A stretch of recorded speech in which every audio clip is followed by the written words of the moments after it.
Welcome live to the Gridiron here in Kendallville, Indiana. This week's show, we're featuring a couple of guests with me today. Our guest host, Mr. Ben Taylor, assistant boys tennis coach for East Noble Knights, and he's going to talk about the championship season so far this year.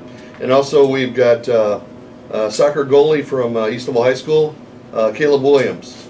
Come on out to the Gridiron. There's no Colts game today, but we're still going to do a Colts pregame. Tracy's here. She'll take care of you. Come on out, get some food. Church is over, so get out here and get some food, watch some TV. They got 8 TVs here, and enjoy NFL football with hopefully some better officiating. Kaleb, we're going to start with you. We're going to talk a little bit about East Noble, the soccer season, and I understand you're going to have to clarify this. I think you set a record. From what I understand, did you tie it or break it? I understand you had like 5 shutouts in a row. I think I broke it. I'm pretty sure. I don't know for sure, but I know I have 9 shutouts in the season, and leaving only 3 games that they've actually scored on me. So. Okay, so what is your overall record? Our overall record is 12 wins, 3 losses, and 1 tie. And like I said, 9 of them have been shutouts. Okay, now you played Wayne yesterday. Where was that game at? Was it here or was it at Wayne? It was here, and we won 4-0. So. Okay, so. It was a pretty good game. So how many total shutouts have you had for the season? I have 9 now. 9 out of 13 wins. 9 out of 12. 9 out of 12. Right. Wow. And what is your conference record? Where do you rank? Our conference record is 4-2. We're tied for second with I want to believe it's Carroll. Okay. DeKalb and Homestead are tied at first, and going into sectionals we play Leo Wednesday. Okay. So are those the only games you lost them were in conference? Is that correct? Conference and Southside. Southside, yeah. Yeah, I was at that game. Yep. Okay, so you played Leo. Mm-hmm. Is this a draw here, Ben? You got that? Draw, yeah. Why don't you go through the draw here? Explain when you play, where at, who's favored, if you know anything about any of the teams. Well, Leo we play Wednesday at 5 at DeKalb. Earlier in the season we played Leo and we won 4-0. Okay. I wouldn't say it was the easiest game, but towards the end we finished and it made it easy. Then Wednesday DeKalb and Angola play, and just recently last week DeKalb played Angola and they won 4-0 against them too. So by the looks of regular season play, it looks like it's going to end up being us and DeKalb for the championship Saturday, and that's going to be a dogfight and it's going to be a pretty good game. It's going to be a great game to come watch. Well, that'd be good. You get a little revenge on them, right? Because they each on the year, right? Right. Mm-hmm. Now, who won the sectional last year? Last year we won sectionals. You won over Leo. We played DeKalb in the first round, and we beat them pretty good. And then we played Leo, and went on to regionals and lost in regionals first round at Homestead. Okay, now let's talk about your team a little bit. Some of the players. Obviously, you're not a senior, but who are the seniors like on your team? On our team we have his name is Abdullah Ahmed or something like that. He's one of the seniors. He's a very good player, plays midfield. Hasn't scored very much, but he's a very good, hardworking player. Tyler Householder and Luke Durup. Luke Durup recently, I think 2 games ago, had a 35-yard goal. That was a crazy shot. Tyler Householder is leading scorer with 12 goals, and he's doing pretty well this season. He's finishing, and he's been a big part of our wins. So. Okay, good. Ben, you had a couple questions for? Yeah, you said you had 9 shutouts. How much of a role does the rest of your team play in that as far as their defense? Well, our defense is stellar. If it wasn't for Aaron Berkey and Matthew Patton in the center, they're the 2 center backs who play out of the 4. And if it wasn't for them, I don't think I'd have 9 shutouts. They stop like 90% of what comes through our end of the field.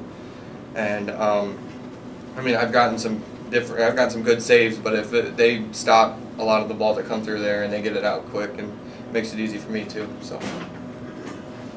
And then when I'm at tennis practice, sometimes I see you playing goalie, and right. A lot of times there's not a whole lot of action your way. How often do you, during a normal game, you get the ball at you? Most of the time it depends. When I look forward, I look to see who we play that week, and I look at their records, and then and most of the time coach tells me who their forwards are and who scores, and he always tells me that I need to be ready, but it's hard because sometimes, like when we play Homestead, I look forward to taking a lot of shots, and like when we played West Noble this Wednesday, they were ranked 13th in the state, and in the past 11 games they scored 77 goals. So I was expecting to get a bunch of shots from them too. But when you play a team that doesn't finish very well and most of the time can't control very well, it gets hard to focus and isn't very much action in the backfield. So. Now, is this how many total saves you've had for the season? Yeah, I have 64 saves, wow. And I've only let in 15 goals on the year. That is an average of under a goal a game. Well, that really takes the pressure off your offense. You don't have to score very much. Right. Wow. That's unreal. Was it Andy Kreller? Did he get hurt? Did I hear he got hurt with his hip? Is he back playing? That was, I'm pretty sure it was the Southside game, or no, I think it was the Leo game. He stepped wrong or did something. He ended up he dislocated a tendon from his hip, or something was wrong with his hip. He came back after a couple weeks, came to practice, started practicing, did the same exact thing he did. Stretched too far and did the exact same thing to his hip, and he's out again for the rest of the season. So hopefully he'll be back next year. He was a big part of the left side. We had to make a few adjustments, but ever since then it's been kind of sketchy. So who's going to be replacing him? Right now we have Jesse Maley. He's the left back. That's where Andy plays, and he's not doing a bad job. He's actually stepped up to the plate, So proud of both of them. Okay. Well, I know your coach is going to be thrilled with your performance. If you win, do you tie a record if you win your first game of sectional? 13 victories? Yeah, we the all-time best record in Istanbul soccer is 13-3, and as of right now we're 12-3-1. So I think if we win Wednesday and then we win Saturday, we'll end up being 14-3, and that'll beat the record. So. Okay. Looking forward to that. Now, educate me here about soccer a little bit. I'm more of a football guy. When you're back there, I know sometimes you kick the ball out, you roll it out, you throw it out. Are you running plays? Are there different strategies? It's not really plays. What you want to do is, depending on who's open, if it's a good save, most of the time you can't get it. You can't just get up and throw it and try to get it. You know what I mean? You have to make sure everyone gets back to the midfield line. You just kick it, and they try to possess it, and it's the midfield's job to kind of pass it back and forth, make sure the other team doesn't get it, and pass it up and over the teammates or to an open area so we can run onto it and try to score. Most of the time it's just whatever the best option is. If someone's open short, I'll throw it or I'll roll it to them, or if they're on a run, then I'll just kick it as far as I can, and they kind of just adjust to what I do, and then they go from there and ping it around and get up to the front and try to score. So. Okay, now who are your coaches? Rob Berkeley is the head coach for the varsity, and assistant and JV coach is Mr. Hoffer. Okay, now Berkey it's his first year, correct? Yeah. Or no, it's his second year. Second year? It's his first year as head coach, second year as head coach, and the year before that he was a JV coach. So it's his second year as head coach. Well, I wish you well. So Wednesday you play at 5. You said it's at DeKalb. And then if you win, you play Saturday morning. Right. 10 o'clock. 11 o'clock, actually. 11 the girls o'clock. play at 10. So, okay. Yeah. Oh, a doubleheader. Yeah. Okay. Well, I wish you the best of luck. Ben, you got any other questions for him? Is there anything that a normal soccer, or if you don't watch soccer like I do, is there any responsibilities a goalie has that we wouldn't know about, or is it pretty much? Well, as a goalie, you have the best vision of the whole field, so you see everything that the people who have the ball don't. You know what I mean? So when someone comes up back behind them, you're like the captain of it. Someone comes up behind you have to call out where they're at, and it's just a lot of verbal talk, and then when it comes time for you to save, then it's what you got to do. So. Okay. Well, I really appreciate you being here. We're going to switch gears here a little bit. We're just going to briefly talk about East Humboldt's blowout. Obviously, it was senior night. I'm sure you went to the football game Friday night. My oldest son, Max, played on the 2008 team, and they beat Columbia City 65-0. We won our senior night. East Humboldt scored 79 points. They had 56 at half. It was 35-0 at the quarter.